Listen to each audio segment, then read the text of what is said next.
What's going on, guys? Welcome back. This is my 2001 KTM 250 two-stroke, and it's fully street legal. Did a full rebuild on this bike not too long ago. I'll have some links down in the description, but I've got an issue with the hydraulic clutch on this. It's got a little bit of a leak, so we're going to rebuild the master cylinder. But I figured I'd take you for a walk around the bike real quick, kind of show you all the close-ups. This was a full rebuild, guys, completely stripped down to a bare frame. The motor was sent out and totally redone. The frame was powder coated locally, and pretty much this is a brand new bike, although it's a 2001. It looks and rides just like a brand new bike. You see it's got a lot of nice parts, guys. It's got a GPR steering stabilizer. It's got all of the best parts on it. It's just a super fun bike, and it gets a lot of looks when you're driving a two-stroke on the street. So this past weekend, while my wife and I were riding, I noticed that my clutch started feeling a little odd, and then I was seeing a little bit of this on the back side of my handguard. Well, what was happening is that I think the end of the piston that goes inside of this clutch cylinder started failing on me. And now I got hardly any clutch whatsoever. So I ordered a rebuild kit, and it comes with like a new piston, a new spring. That's the part number. It's right from KTM is where I got this. Then there's a little clip, a boot. And yeah, that looks about all there is to it. So it should be pretty easy. And thankfully, when I bought the fluid for the clutch, I got an extra bottle of the hydraulic clutch fluid. So yeah, I shouldn't even have to have any issues about needing to get fluid. So let's take it apart. I've never done it, but we'll find out what it takes to do it. Just the first thing I'll do is I'll start by taking off the lever. There's a little nut on the bottom side. I'm just holding it with an adjustable wrench. It's all covered in like dust and grime. Oh, there's that. So the lever's out. And there's this little dust boot. Get that out of there. Okay, so that's how that holds in there. That just has a little lip and it just pushes in. And there's the O-ring right there. Alright, let me get some cleaner. Because I want to spray. There's a lot of crap. There's a lot of dirt and sand. I want to spray all around this so I don't end up pushing stuff inside that. So I don't know if this is the right stuff, but I'm using chain and sprocket degreaser. It says it's safe for O-ring change, so that means that it's safe for like rubber and stuff like that. So I wouldn't think that that would cause a problem here. But let's hope.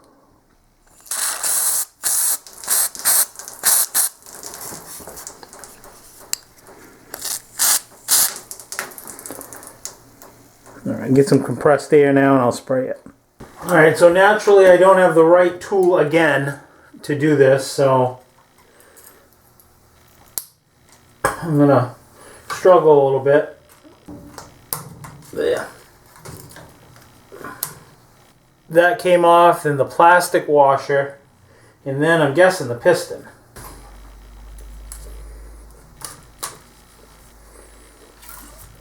See that little piece on it right there? Look, right there. Almost like a little piece of something that it picked up. Almost looks like plating. I'll have to take the cover off the reservoir and make sure that the plating isn't coming apart on it. I'm going to blow it out again with some compressed air, just to try to get anything in there that shouldn't be out. Oh yeah, that's wicked clean in there now. That looks wicked good. I'll show it to you here in a minute, right close up. That's what it kind of looks like inside there, guys. It kind of looks like the plating might be coming off inside. But let me stuff a paper towel on it and see what it does. Could just be like staining, you know what I mean? I'm afraid it's like the plating inside. So what I'm going to do is I'm going to take it off, and I'll remove this banjo bolt here and remove the whole master cylinder from the bike, and probably run like some steel wool into it to polish that all up. That's the only option I got, really.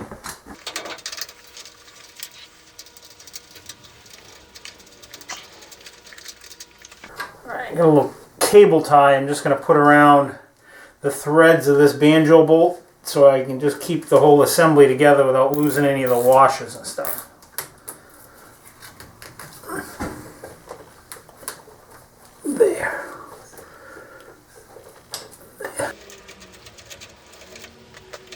I got it cleaned up pretty good. I took some degreaser and I sprayed it all down, and then I rinsed it with some other stuff, and yeah, I think that looks alright. So what I ended up doing is I took some of this Scotch-Brite and then I just cut it up into a strip like this. Then I rolled it up real tiny and then slid it down inside that bore, and then I put the other end of it in my drill and spun it and just kind of like ran it like a hone in and out of it. And I think, I mean, it's not perfect. You can see where kind of like the finish is off it, but I think it kind of like burnished it smooth. So we'll see. Maybe, you know, if I get a couple years out of it, we'll see how it works. But if not, then I'll just have to get another master cylinder. But I think that will do good for a little while. It's not perfect. I wish it was, but it'll be all right. And here's the little kit that I bought. It actually comes with one bottle in this, but I actually have some left over from the first time I did it. So I didn't quite use a full bottle. So I'm gonna take this out and we'll use this as like an assembly lube to put all this stuff back together. And I got a little tray here with some Q-tips in it. There we go.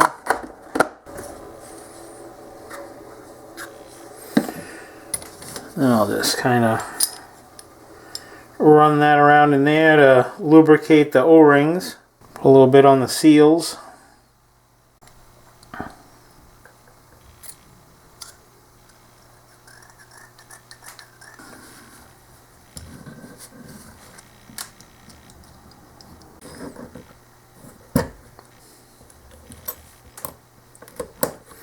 Snap ring pliers are really the tool for this. Yeah. There's that. I'm going to go clean up this grimy lever and then we'll start getting it back together. We are going to have this lever operating super smooth. Put a little bit of grease on the pivots.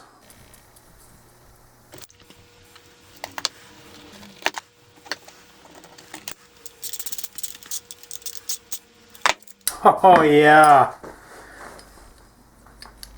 Let's give it a try. Put it back together.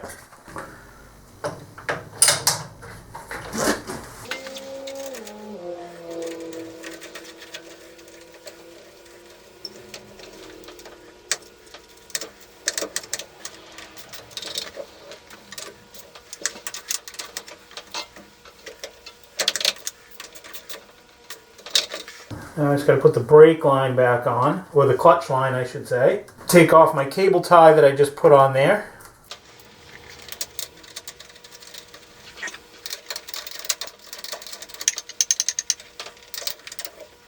I got it all mounted. Now the next thing we got to do is start pushing fluid into this using that little syringe. I'll show you. But first I got to get this up to a little bit more comfortable working height.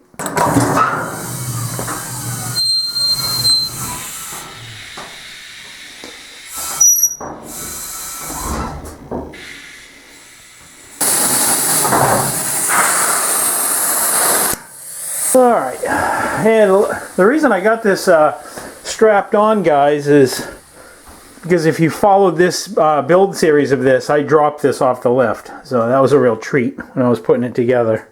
You can see it came down hard enough that it actually dented the table. One of the pegs dug in. So yeah, not good. Might actually be in the air a little bit too high, but we'll make do, I guess. Let me get some air, blow around it so we're not putting contamination in it. It's just a little bit of water in a squirt bottle that I'm spraying.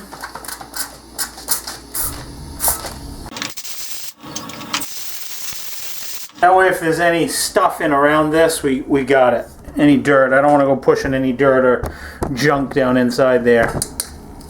I'm going to pull out of this new bottle first, just because it's a little too hard to get all the material out of the bottom of this. So I'll pull out of the new one first, empty it down a little bit, and then we'll just dump one container into the next.